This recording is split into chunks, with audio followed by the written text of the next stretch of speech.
Yo, watch out ka sa inyo dyan mga tol, shout out, no? Bago po natin umpisan to, shout out po kay Boss Enrique Manikis 2011. God bless you po sa pag-subscribe sa ating channel, and hopefully makita po ninyo yung mga bago po nating contents. Anyway, ngayon po pag-uusapan po natin, ito pong maganda para sa akin po, ito po ay good news.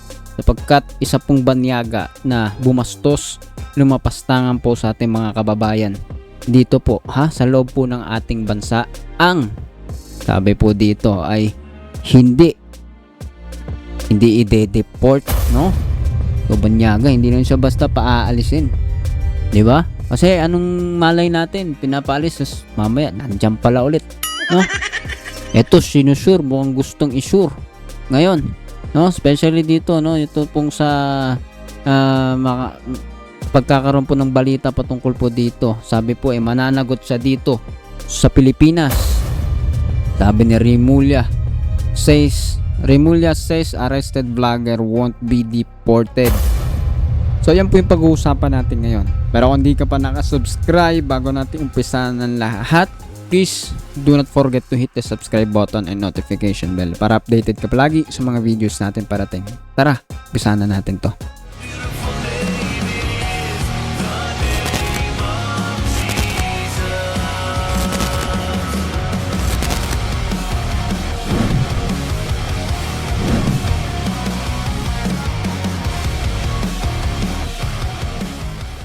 So yun na nga mga tol, tara.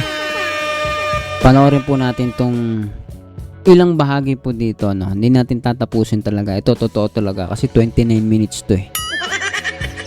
Mahirapan yata tayong matapos to. Anyway, sisilipin lang po natin yung kaunti dito. At yun na nga, no, ito kasing mga nakalipas na mga panahon, namumutik-tik especially sa social media, sa SOCMED ang ating mga kababayan na iba ang laman ng puso. Isipin niyo, sila po ay nasa bansang Pilipinas pero ang kanilang pagkampi ay nasa China. 'Di ba? Hindi kayo naniniwala? Totoo 'yan, ha? Pag ikaw pro ka, kumakampi ka sa isa, malamang kalaban mo ng lahat. Hindi tayo dapat ganon. Dapat kung anong makatwiran, yun po yung ating suportahan. Regardless kung sino po yung tao. Pabongbong man yan, Duterte man yan, sino man yan, anumang kulay yan, kung tama naman yung sinasabi, bakit di natin suportahan? Di ba? So ngayon nga mga tol, di ba? Basta gobyerno, wag po tayong maging anti-government. Suportahan po natin ng gobyerno. Basta good job ang kanilang ginagawa. 'Di ba? Yung iba diyan hindi makaunawa na ang marapat mapakinggan sa atin bilang mga mamamayang Pilipino ay positive criticism. Ibig sabihin, pumupuna ka. Kung may mali, ang layunin mo ma-improve. Hindi yung pumupuna ka para ibagsak. 'Di ba? Ang laki po ng pinag-iba nun. 'Di ba? Anyway, ito nga pong balita po na to, sabi po dito ay mananagot siya. Ito pong vlogger na ng Yurak sa pagkatao ng ilang po sa ating mga kababayan. At talagang ito po ay gumagawa ng content sa iba't ibang lugar po yata. Kumikita siya, kumikita siya ng pera sa paggawa niya ng kalapastanganan sa kapwa-tao. So, tignan po natin kung ano po yung ilan sa mga pahayag po ni John Vic Remulla. Play na po natin itong maiksi. Panoorin natin yung bahagya dito. At skip natin sa ilang mga parts kung may kailangan po tayong makita. Meron pang mga video na pinapakita na hinaharas ang isang Pinoy na instructor sa Boracay yata ito na minumura. Meron siyang pasnaya na magsabi ng fake reviews against a local business at tumalon sa isang gumagalaw ng jeepney na napakadelikado. Okay.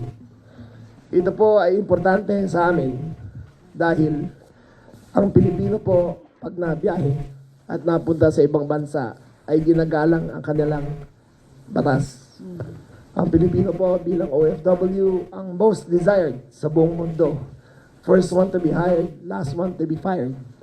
Ang Pilipino po pag nabiyahe ay bihirang-bihira kasuhan at ginagalang natin ang kanilang batas.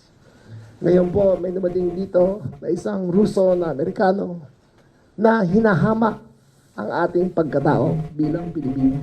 Hinahamak ang ating mga batas. Pinapakita namin dito ngayon ng isang video na pinapakita kung ano ang ginawa ni Vitali dito sa Pilipinas.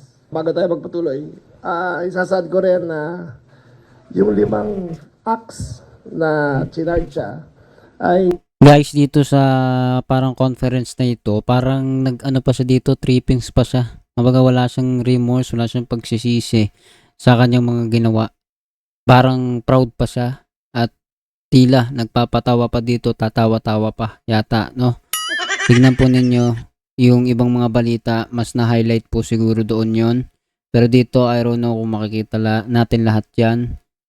Pero yun na nga, play pa natin. ipapile sa Taguig, di ba? Sa Taguig? Substation. Ipapile na. At habang doon siya ay under custody siya ng Bureau of Immigration as an undesirable alien. Ngayon, mag-uusap pa ang Bureau of Immigration. Ayan na may sinasign siya sa kamay niya. Sa proseso nito. Pero sa akin paningin, at ito'y akin lamang, hindi ito'y batas yung sabi ko, ay doon Tapos kinuha pa yung sombrero yata ng isang tao. Detention facility sa Muntinlupa habang siya ay nag-iintay ng paglitis sa kanya rito. Hindi po namin siya i-deport. Mananagot siya sa batas dito sa Pilipinas. Ayan po. Ang gustong marinig ng marami. Diba kasi isipin po ninyo, niloloko na po yung bansa po natin. Ito harap-harapan talaga. Literally. Pinaglololo ko po yung mga Pilipino. Huwag na po ninyong tignan yung video, maiinis lang po kayo. Para dun sa mga nakakaalam, mga hindi nakakaalam, no, meron pong mga balita, nagbabalita kung paano po nilalabag ng mga banyaga yung batas po ng Pilipinas. Number 1 po yung mga in-check Chinese. Hindi po lahat pero marami. Diba before may nahuli sa mga Mindanao banda, saka sa Davao, diba? Mga Chinese nationals na may mga peking dokumento, birth certificate po yata yun. Tapos may mga business pa sa mga lugar po na yun. No, grabe po. Illegal ka na nakapasok, may business ka pa. Isa pong pangyuyurak din po yun, no? Ibig sabihin, may business sila doon. Tagilid po yung kapwa Pilipino po natin doon. Alam naman po natin mga in-check Chinese, no? Mga gagaling po yan, lalo sa produkto, mura ng kanilang mga produkto. Bakit kanyo? CPP, Chinese Communist Party. Ang mga tao po doon halos alipin na. Tapos ito pong ilan sa mga kababayan natin hindi makaunawa na ang pagiging pro-China ay masama po talaga. Kayo po ang mag-isip po kayo. No, wala pong magandang idudulot po sa atin ng pagiging komunista. Anyway, nabanggit ko lang po yun kasi isa po yung paraan ng paglapastangan po sa ating gobyerno, sa ating bansa. At ito pong vlogger po na to, ito literally hindi lamang batas, no, kundi mismo mga tao na talaga directly. At talagang ito po yung magandang balita sapagkat dito po siya mag-serve ng kanyang sa bilangguan. Tama ba? Hindi ko sure, no, kung paano, pero hindi po siya i-deport. Harapin po niya yung kanyang haharapin. Play natin yung kaunti pa. Siguro dito sa mga papakita nila ilan. Tapos saka po tayo magpaalam. Detention facility.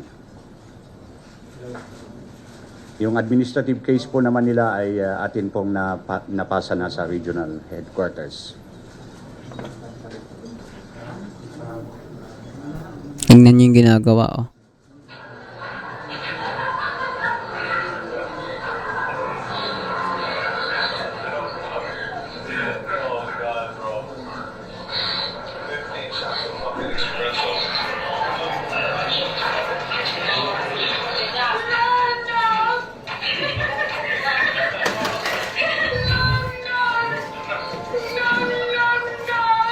Hindi nakakatuwa yung ganyan, no? Tapos ang laki pa ng katawan niya.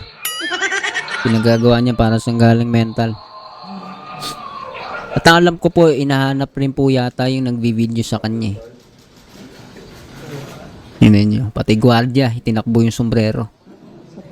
Kasi yung nagbi-video po sa kanya, isang Pilipino rin po yata eh. Ko ay bumubulong pa na Hindi ko sure ha. ay fake news daw to. Yeah. Go get your vaccine. I'm trying to give you money, but alright. Trying to be nicer. I'm gonna fucking rob you if you keep walking away. I wanna give you money. No? Okay. Okay, because you got a COVID mask, you liberal fuck. Go get your vaccine. I'm trying to give you money, but alright. Trying to be nicer. You.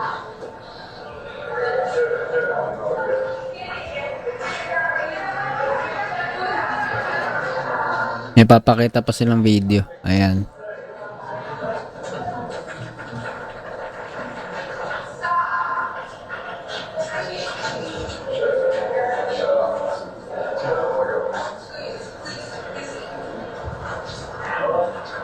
Yes. Hello. What are you gonna do? Hello. Hello. Hello. Hello. Hello. Hello. Papa. Paparazzi. You are the best in God. Paparazzi. Grabing pamamahiyayan at pangbabastos, no? Tapos, Pilipino pa rin po rin yata yung nagbibidyong kasama niya. No, pati matandang babae, lapos yung pinatawad, grabe siya. Ano ang ugali ni Vitali na pinakita sa ating mga kapwa Pilipino? Gusto So, yan na siguro, hanggang dito lang po muna tayo sa paksa o topic po na ito. Anyway, no, ito yung sinasabi po natin na sumuporta pa rin po tayo sa gobyerno. Dahil ang purpose naman po ng government is to enforce law na mag-aayos po ng ating bansa. Imagine kung wala po tayong gobyerno na umuubra. Gobyerno na matatawag nating working. Diba? Itong banyaga na to, dadami pa to. Baka tayo ay pamugaran na ng mga ganitong klase ng mga gawain ng mga banyaga na hindi nakakatuwa. Tapos kumikita sila ng pera sa pamamagitan ng babastos sa kapwa. Ang dating mga ginawa yata noon, di ba? Dami. Mga nakapasok na illegal Chinese nationals. Legally nakapasok sila. Ang nangyari nga, dinedeport di ba? Tapos sabi, gastos pa daw yun ng gobyerno natin. No? Kaya lang hirap din naman nila kupkupin. Gastos din. Tama ba ako dun sa mga Chinese na dinedeport? Gastos din ba yun ng gobyerno? Comment down below, no? Pero yun po yung pagkakaalam ko. At yun po ay talagang no choice tayo kundi i-deport. Ang dami rin kasi nila. Pero isipin po ninyo kung yun yung dinedeport at hindi na natin sure kung anong nangyayari. Sila ba talaga kinakasuhan, mapakainin din kasi sila sa bilangguan doon. Hindi natin alam. Kasya pa ba sila sa dami nila?